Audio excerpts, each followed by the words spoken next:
जलन। ममता बहुत ही सीधी और प्यारी लड़की थी, वहीं सुनील एक सरल और आगे बढ़ने की सोच रखने वाला लड़का।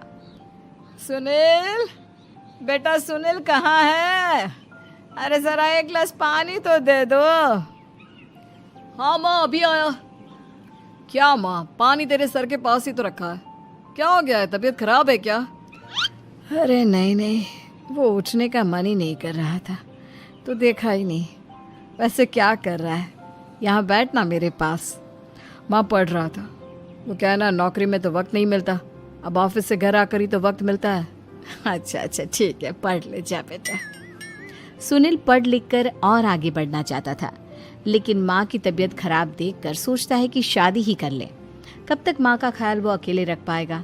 तो एक दिन, माँ ये ममता है, मैंने इससे शादी कर ली है। तुम्हारी तबीयत भी ठीक नहीं रहती, तो मैंने सोचा शादी कर लेता हूँ। घर संभालने वाली और तुम्हें संभालने वाली कोई आ जाएगी तो अच्छा होती है। न बैंड न बाजा न दहेज न शगुन, ऐसे कैसे बहू आ गई? माँ तू तो जानती है मैं नौकरी के साथ पढ़ाई कर रहा हूँ, तो कहाँ से इतना पैसा बचा पाता कि धूमधाम से शादी करता। वैसे भी माँ, लोग तो आकर खाकर निकल जाएंगे, इसलिए बस वैसे ही। माँ जी मैं आपका ख्याल रखूंगी। वैसे भी ये आगे की पढ़ाई कर रहे हैं, अच्छा कुछ कर गए तो सबके दिन फिर से अच्छे आ जाएंगे। सास को ममता की बात ठीक तो लगती है, लेकिन मन में कहीं ना कहीं लगता है कि कहीं बहू बेटे को लेकर फुर्र ना हो जाए और फिर तो वो रह जाएगी अकेली। बेटा देख, मेरा जो कुछ भी है वो सुनील ही है, और सुनील का भी अब इस दुनिया में मैं ही हूँ और कोई नहीं। क्या सुनील? बिल्कुल माँ, लेकिन आज से ममता भी मेरे जीवन का अहम हिस्सा है, जैसे तू है। सास को बड़ा बुरा लगता है कि उसकी सल्तनत में कोई और हिस्सेदार कैसे हो सकता है। कैसे कोई और उसके 30 साल के बेटे की जिंदगी में अचानक से आकर बराबर का खत्म हो गया है। मैं आज भी इस घर की रानी हूँ, समझी? बेटा सोचता है कि ये माँ को अचानक से क्या हो गया। कल तक जो माँ कहती थी कि जिंदगी का कोई भरोसा नहीं, वो अचानक से जंग के मैदान की झांसी की रानी कैसे बन गई? माँ क्या हो गया है? सब ठीक है ना? अचानक कैसी बात कर रही हो? ममता का आज पहला दिन है, स्वागत करो उसका। आसपास की आंटियों को बुलाओ, नई दुल्हन की मुंह दिखाए करवाओ। खैर, सास होने का फर्ज निभाती है और बाद में एक सहेली के साथ बाहर निकल जाती है। क्यों री बताया नहीं कि बेटे का ब्याह कर रही हो? वैसे तो सारा दिन हम ही में घुसी रहती हो। अरे मुझे भी तो अभी पता चला, यूं अचानक सर पर लेकर आ गया। कहता है बहू है माँ तुम्हारी, अब इसको भी इतना ही मैं प्यार करता हूँ जितना तुझे करता हूँ। लो जी, ये क्या बात होगी? हो सकती है ना जी ना, बेटे को समझाओ ये बात। अरे क्या समझाऊं, मुझे तो खुद ही समझ में नहीं आ रहा कि क्या हो रहा है। जो बेटा कल तक माँ माँ करता था, अचानक से बीवी बीवी का राग आलाप रहा है। देखा, उसकी बीवी ना सुंदर और जवान है। सुंदरता के आगे तो एक से एक नहीं टिके, तो तेरा बेटा किस खेत की मूली है? सास को भी समझ में आ जाता है कि बहू की सुंदरता के आगे माँ का प्यार किसी काम का नहीं। उधर बीवी, ए जी अम्मा जी सहेलियों को छोड़ने गई थी, अभी तक आई नहीं, हम देख आए क्या? अरे रहने दो ना, आ जाएंगी। कहाँ जाएगी, उनकी आदत है, एक बार जाती है तो पूरी पंचायत खत्म करके ही आती है। अच्छा ही है, खाना वाना खा कर गई होगी। छोड़ो ना, घूमेगी तो खाना पचेगा, नहीं तो ऐसे ही खाट पकड़ लेगी। बहू भी शांत हो जाती है। उधर सास सोचती है कि आज थोड़ा दूसरी और घर पर। ए जी माँ जी अभी भी नहीं आई, हमको तो घबराहट हो रही है कि क्या करें, जाकर पता करें किसी के घर। अच्छा कहाँ जाओगी ये भी बता दो। पहला दिन है तुम्हारा इस घर में और एक ही दिन में मोहल्ला छानोगी क्या? हाँ तो आप भी तो नहीं जा रहे हैं ना, हमको फिक्र हो रही है। अरे यार ये रोज का है अम्मा का, खाओ और सो जाओ। बस फिर क्या था, बेटा बहू खाना खाते हैं और कमरे में सोने चले जाते हैं। उधर जब सास को कोई देखने नहीं आता तो वो हार कर घर आ जाती है, जहाँ वो देखती है कि सारे घर की लाइट्स बंद है।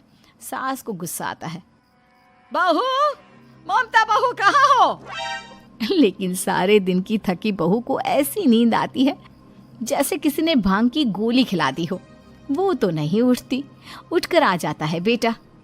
क्या बात है अम्मा, काहे चिल्ला रही हो? अरे सो जाओ ना। फिलहाल तो सो जाती है, लेकिन मन ही मन ढेर सारा जहर बहू के लिए भरा होता है। सुबह बहू चाय बना रही होती है कि सास धीरे से गैस तेज कर देती है, जिससे चाय का बर्तन जल जाता है। और जैसे ही बहू चाय का बर्तन उठाती है, उसका हाथ जल जाता है। मेरा हाथ जल गया। वो जोर जोर से चिल्लाकर इधर उधर भागती है कि सास थोड़ी देर में उसके हाथ में पानी डाल देती है। हाय रे बहू, क्या कर रही हो? पहली बार रसोई छुई हो क्या? सासू माँ गलती से गैस तेज रह गई थी और बर्तन जल गया, जिससे मेरा हाथ जल गया। हाय रे, कितना गंदा दाग। छी छी छी छी, मुझे तो उल्टी आ रही है तेरा गला हुआ मांस देखकर। तू ना मुझे अभी साथ से खाना मत लगाना। बहू भी खुद का हाथ देखती है तो उसे भी रोना आ जाता है। कुछ दिनों के बाद सास की सहेली आती है, बहू चाय बनाकर लाती है। उसके जाने के बाद सहेली कहती है, बहू की सुंदरता ऐसी है कि कोई भी दीवाना हो जाए। वैसे तेरे बेटे का क्या हाल है? अरे वैसा ही है। दिवाली के पटाखे की चक्री फेंकती, उसका पूरा चेहरा जल गया। अब देखो ना रही सुंदरता, और ना ही अब मेरा बेटा उसे पूछता है। अरे अब तो वो उसे छोड़कर दूसरी भी देखने को बोल गया है मुझे। बहू सारी बात सुन रही होती है। आंटी एक बात बताइए, क्या भरोसा है कि दूसरी सही आए और आपके अनुसार रहे? देखिए आंटी, मेरी सासू माँ को गलत बात सिखाने की जरूरत नहीं है। हमारा परिवार साथ में खुशी से रह रहा है। देख बहू, मेरी सहेली की बेइज्जती ना कर, वही अच्छा रहेगा तेरे लिए, समझी? बहू नहीं मानती है। वो बार बार उनकी सहेली को घर से निकल जाने को कहती है। तभी सास की सहेली पास के चूल्हे से लकड़ी लाकर बहू के चेहरे पर लगा देती है। बहू जोर जोर से रोने लगती है। अरे ये क्या कर दिया? मैं तो चली, निपटो अब। बहू रो रही होती है, दर्द से चिल्ला रही होती है, लेकिन सास उसे डॉक्टर के पास नहीं ले जाती। तभी पति आता है।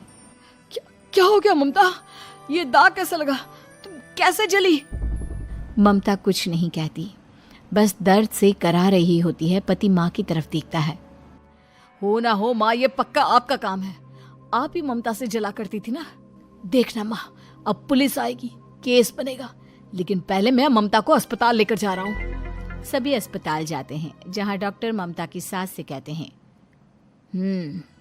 आपने तो नहीं जलाया ना बहू को?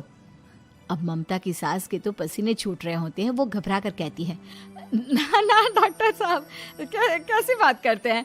हम क्या जलाएंगे अपनी बहू को? डॉक्टर ममता के पति से पूछते हैं। देखिए, क्योंकि ये ससुराल में जली है तो मामला पुलिस का बनता है, तो आप पहले पुलिस को बुलाइए तभी। रहने दीजिए ना, पुलिस को क्यों बुलाना?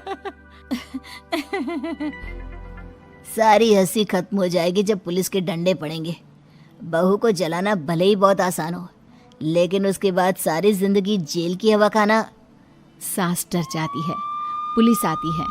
पास लेटी दर्द से करा रही ममता स्टेटमेंट देती है। तो क्या हुआ था? कैसे जली आप? ममता पास खड़ी सास को देखती है। बेटी बताओ, कैसे जल गई तुम? ओए, काका का किरण वाली शाहरुख, चुप, बिल्कुल चुप। सास चुप। सभी इंतजार करते हैं कि ममता क्या बोलेगी। जी मैं खाना बना रही थी, लकड़ी उड़कर मेरे ऊपर गिर गई और मैं जल गई। सास बहू की बात सुनकर रोने लगती है। देखा माँ, कितनी समझदार है ममता। ये चाहती तो, हाँ बेटा, ये चाहती तो मैं आज जेल में होती। मुझे माफ कर दे, मैं आगे से अभी कभी ऐसा नहीं करूंगी। बहू के साथ मिलकर